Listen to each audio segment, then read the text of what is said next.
छात्राओं, अगला पद है ससन परस खसु अंबर से लेकर रेहासनी देवी कांत तक। प्रसन्न। प्रस्तुत पद डॉक्टर शिव प्रसाद द्वारा संपादित विद्यापति द्वारा रचित विद्यापति पदावली से लिया गया है। यह पद रूप वर्णन शीर्षक के अंतर्गत है। श्री कृष्ण ने कभी राधा को कहीं देखा तो वे उसके सौंदर्य पर मुग्ध हो गए। अपने किसी साथी या सखी से इसी बारे में वे कह रहे हैं कि व्याख्या। श्री कृष्ण ने कहा कि जब श्वसन क्रिया से हवा के स्पर्श से राधा का आंचल खिसक गया तो मुझे राधा के शरीर का सौंदर्य देखने को मिला। ऐसा लगा जैसे नए बादलों के बीच में बिजली की रेखा चमक गई हो। जब से मैंने उस बाला को जाते हुए देखा है तब से मेरे भीतर उसके प्रति अनुराग उत्पन्न हो गया है।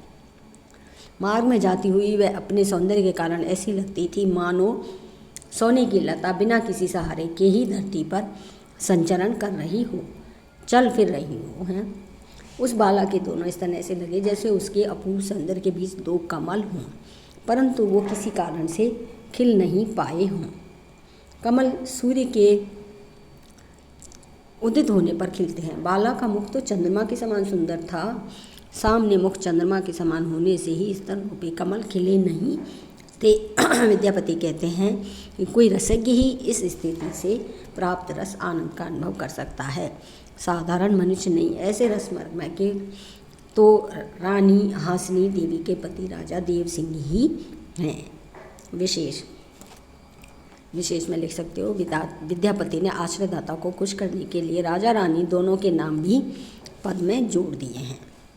वर्णन में चित्रात्मकता, सांकेतिकता, अलंकारिकता है। भाषा में अनुप्रास, उत्प्रेक्षा, अतिशयोक्ति रूपक अलंकार हैं। वर्ण स्वाभाविक सजीवता है। कभी बादलों के नीचे बिजली संबंधी वर्णन जयशंकर प्रसाद के श्रद्धा के सौंदर्य के वर्णन से मिलता जुलता है। नील परिधान बीच सुकुमार खिला जो बिजली का फूल के समान ही विद्यापति ने नायिका की सुंदरता का वर्णन किया है।